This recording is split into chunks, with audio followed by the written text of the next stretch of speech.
J'ai beaucoup aimé, Martin, ta dernière chronique sur... D'ailleurs, je te parle des fois. Tu n'es pas là, mais quand je te lis, je te réponds. C'était quoi ton titre déjà? Qui peut encore acheter? Une équipe. Qui, Là, peut, moi, qui peut encore se payer une équipe? Fait que là, moi, plein de monde, Martin. Ça, c'est moi qui te parle quand tu n'es pas là. Et effectivement, plein de monde, mais pas toujours des gens fréquentables. Bon, il y a été beaucoup question ces derniers mois de l'emprise du fonds Qatari sur le sport professionnel en général, j'ai envie de dire, parce qu'il y a quoi? Il y a le golf. Ils n'ont pas... Le golf, c'est l'Arabie Saoudite. Ah, pardon. L'Arabie Saoudite, parce que là, dans le cas qui nous intéresse, c'est-à-dire la participation dans le groupe des Capitals de Washington. C'est le Fonds souverain du Qatar. C'est le Fonds souverain du Qatar. Bref, cette question-là de ces États où... comment dire, les droits de l'homme ne sont pas une priorité et qui se servent du sport un peu pour faire ce qu'on appelle du sport washing, donc laver un peu leur réputation en mettant la main sur soit des équipes.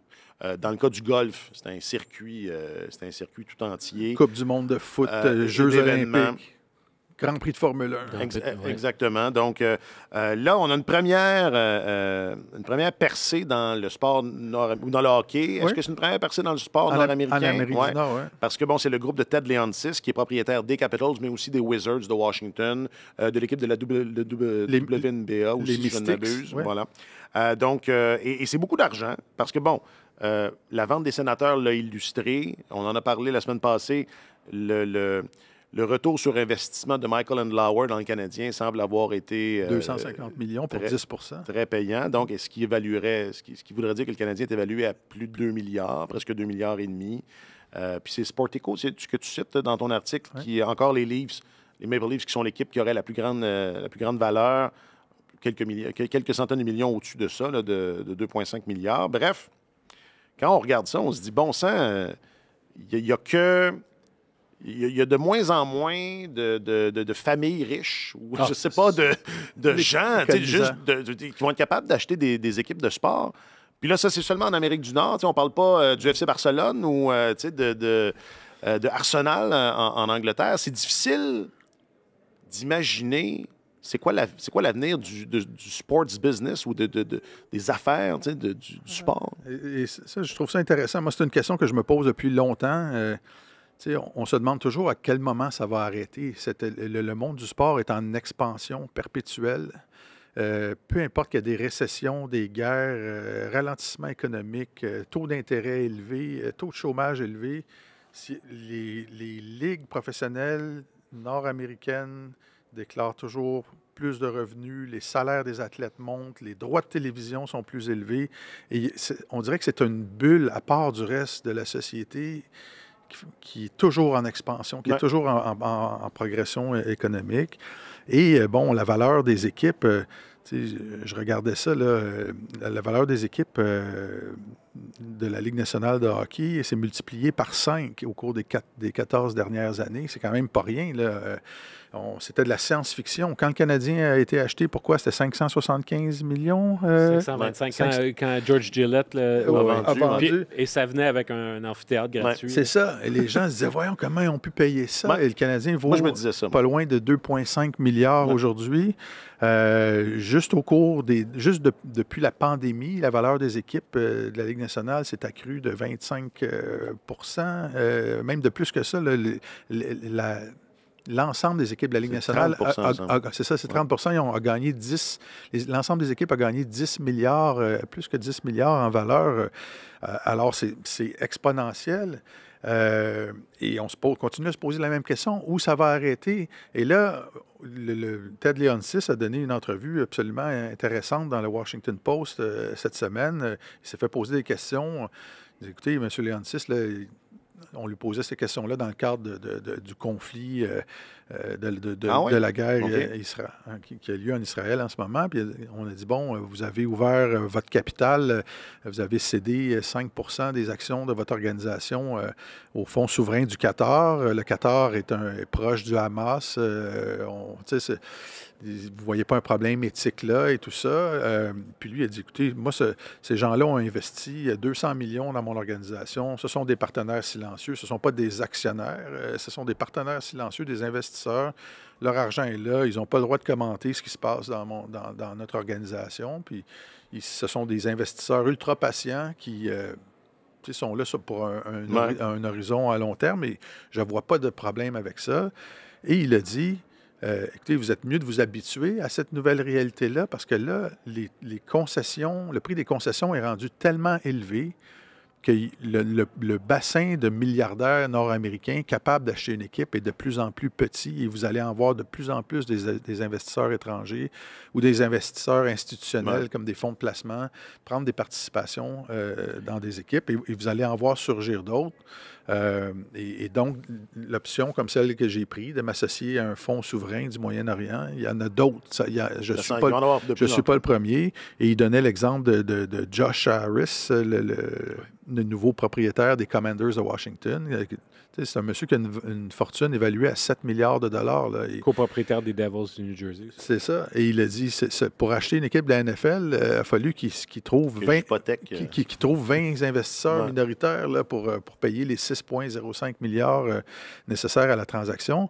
Et je faisais le calcul. Si ça continue, si cette expansion-là, ça fait 30 ans que je me demande quand est-ce que ça va arrêter, mais si ça continuait au même rythme, le Canadien, autour de 2036-2037, vaudrait 13 ou 14 milliards de dollars, là, les Maple Leafs de Toronto et les Rangers de New York. Et là, tu te demandes, qui va être capable d'acheter ça? Qui va être capable d'acheter ça? Alors, est-ce qu'on va voir, comme dans la Premier League ou dans le foot européen, à un moment donné, surgir des cheiks du Moyen-Orient avec ou des magnats milliardaires de Russie arriver et dire, écoutez, moi, je vais acheter cette équipe-là. Et parce qu'il n'y aura pas vraiment un bassin d'acheteurs suffisamment intéressés, que ce sont ces gens-là qui vont prendre le contrôle du monde du sport. Si la bulle ne cesse de grossir puis que cette industrie-là ne fait que croître et faire plus d'argent, c'est sûr que ceux qui ont les moyens de rentrer dans la game, ils seraient fous de s'en passer parce que ça a l'air d'un investissement, ça a l'air du placement le plus sûr. En autant que tu es capable d'entrer dans la danse au départ. Alors, tu disais en intro tout à l'heure, il me semble qu'il y a de moins en moins de familles. C'est sûr qu'il y en a de moins en moins. Puis il y a des consortiums. Tu sais, on a regardé dans l'histoire de la vente des sénateurs d'Ottawa, Michael Andlauer est la personne qui ressort, qui est le visage de cette nouvelle propriété-là. Mais toutes les parties intéressées à faire l'acquisition des sénateurs, c'était tous des groupes. Oui. C'était tous des groupes, tous des consortiums. Alors là, tu as un milliardaire, tu en as peut-être deux. Tu as une personne qui pourrait être un visage ou un porte-parole, une personnalité du monde de l'entertainment, etc. Mais c'était toujours des groupes. Alors, nécessairement se tourner vers un seul puissant individu, c'est quelque chose qu'on va voir de moins en moins. Puis, il y a aussi les groupes sportifs, je pense entre autres à Fenway Sports, qui a les Red Sox de Boston, mais ils ont acheté aussi les Penguins de Pittsburgh il y a maintenant, 2 ans. Alors, ça, c'est un autre type de propriété aussi, mais il faut avoir tellement les reins solides. Mais si tu es capable de rentrer dans la danse, on dirait que les profits sont garantis. Et autre chose qui s'est produit dans le cas des sénateurs, souvenez-vous, les sénateurs, c'était probablement dans le sport nord-américain, là, c'était une des propriétés les plus accessibles là, en termes de prix. C'était un deal. C'était 950 millions et il y a plusieurs des groupes intéressés dans les dernières semaines qui se sont désistés. Là, ils ont profité de la publicité pendant quelques mois en disant « Oui, on est là, on est dans la course, on veut acheter, on est intéressé. » Mais quand est venu le temps de signer le chèque, ça se désistait. Alors, c'est intéressant juste de prendre ça en note et de voir que ça va continuer, les prix vont continuer à monter. Et je me disais, si dans 10 ans, la famille Molson décide de vendre le Canadien et que la valeur de l'équipe est rendue à 8, 9 ou 10 milliards, qui au Canada va pouvoir acheter ça? Il n'y a pas énormément de gens de fortune qui sont dans une telle position. Et ça va peut-être changer le visage du sport. Je voulais simplement... j'ai donné un mauvais chiffre tout à l'heure. Je voulais simplement mettre les pendules à l'heure parce que je suis un gars de même, moi. Fait que quand George Gillett a acheté de la brasserie Molson, il a acheté 80% des parts du Canadien et 100% de ce qui s'appelait à l'époque le Centre Molson pour 275 millions américains. Canadiens. Oh! En juin 2009, il a tout revendu ça. Ça s'appelait le groupe Spectacle Gillette, ce qui est devenu Evenco après, pour un montant estimé à 575 millions US. Et là, aujourd'hui, on parle de 2,5 milliards. On est à 2 points. Sportico dit 2,27. Ouais. Mais Michael Andlauer a acheté 10 à 205, a vendu 10 à Famille Molson pour 250 millions. Donc, on peut valoriser dans ces eaux-là à 2,5 milliards. Écoute, donc, bref, dans la décennie où Gillette a été propriétaire, le Canadien a triplé sa valeur. Et puis, depuis que les frères Molson sont propriétaires, ben là, il est 5 fois. Ça, c'est 5 fois. Ouais. Fait que alors que... C'est hallucinant, là. Puis c'est pas parce que c'est une équipe qui a... C'est pas à cause de ses succès sur la glace. Exactement. Là. Alors, c'est juste parce qu'elle existe. Puis elle est là. Bien, elle génère des revenus, évidemment. Et au même titre où quand les Molson ont racheté le Canadien à 500 plus millions US, je me disais... Comment ils vont faire? Comment est-ce que c'est possible?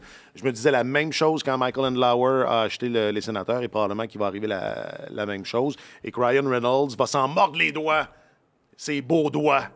Non, ça y apprendra. Peut-être que son club de foot de 3e division va valoir 12 milliards à un moment donné. Mais moi, ça m'apparaissait sage de se retirer de cette vente-là quand c'était plus sûr que ça pouvait être attaché à un projet immobilier. Puis Andlauer semblait faire non, moi, je vais payer presque 1 milliard juste pour l'équipe dans le champ à Canada, pas de problème. On réglera le reste plus tard. Ça reste impressionnant. Puis c'était peut-être la chose à faire. Alors, je vous laisserai avec cette réflexion. On a tous un ancien parmi nous qui aimait le hockey quand il était dans le temps de Maurice Richard, puis qui disait l'argent, moi, je regarde plus ça, le Canadien, l'argent a tué. Il disait ça il y a 20 ans. L'argent a tué le sport. Puis on disait, ben là. Ça, puis les bâtons courbés. Oui, mais c'est peut-être, l'argent va peut-être en venir à bout.